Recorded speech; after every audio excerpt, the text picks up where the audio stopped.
I grew up in Kansas City. My dad's a truck driver. My mom was a librarian. So we are your good old classic Midwestern family. Moved a lot of places because of soccer, settled down here, got married, have a son. So that's where I'm from. That's where I am. I started the soccer program here, and we just finished our 4th season. It was super exciting.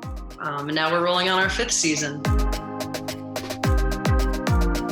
I came in and we were introducing women's soccer, women's basketball, and we were reintroducing men's soccer. So we had men's basketball and we had our famed rugby teams here. We didn't have as many sports as we do now. We have 19 athletic programs, and we had 4 years ago. So we got to create this great culture at Life University Athletics. All of our teams are doing extremely well. My colleagues are dedicated and committed people. We're just out coaching and trying to bring in the best student athletes. So we're making strides. Like, we are a proper athletics department. So I was actually a director at a youth soccer club in the Atlanta area, and it was kind of a bunch of serendipitous events happened that got me here. My boss was running the software at Life University, and he had heard through the rumor mill that they were going to bring men's and women's soccer, and so he and I were just kind of chatting one day. And he goes, "Well, why don't I drop your name to the AD, who at that time was Dan Payne?" And Dan Payne brought me in and interviewed me, and I just got the job.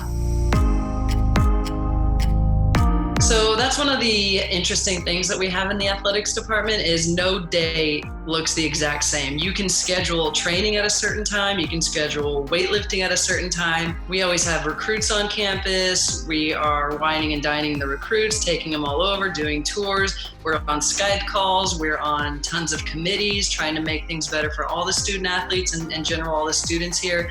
So a typical day is pretty busy. We don't go 9 to 5. We work 12, 14, 16-hour days. God love our families and our spouses and our kids for understanding that. But there is no typical day. And I think that's one of the most intriguing and most wonderful things about athletics is it's always a new challenge. I have 30 kids on my roster, and there's always something that is being dealt with or handled, or sometimes they just come in the office and play Xbox. I really love not having that much consistency in my day. I like there being a bit of a challenge and a bit of excitement every day. Well, lately, a little bit more free time because, we aren't doing training.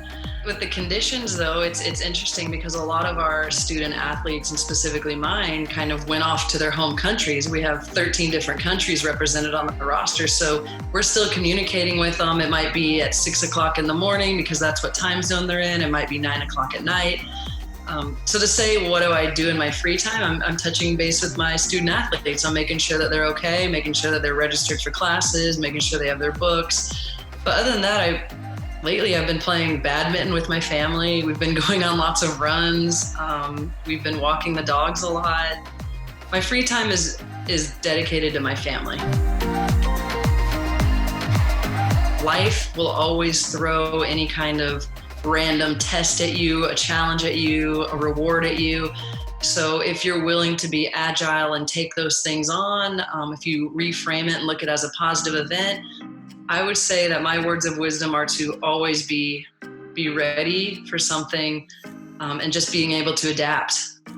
Because that is really what life is about, whether you're a student, whether you're a student athlete, whether you're just a human being, just be prepared to be adaptable.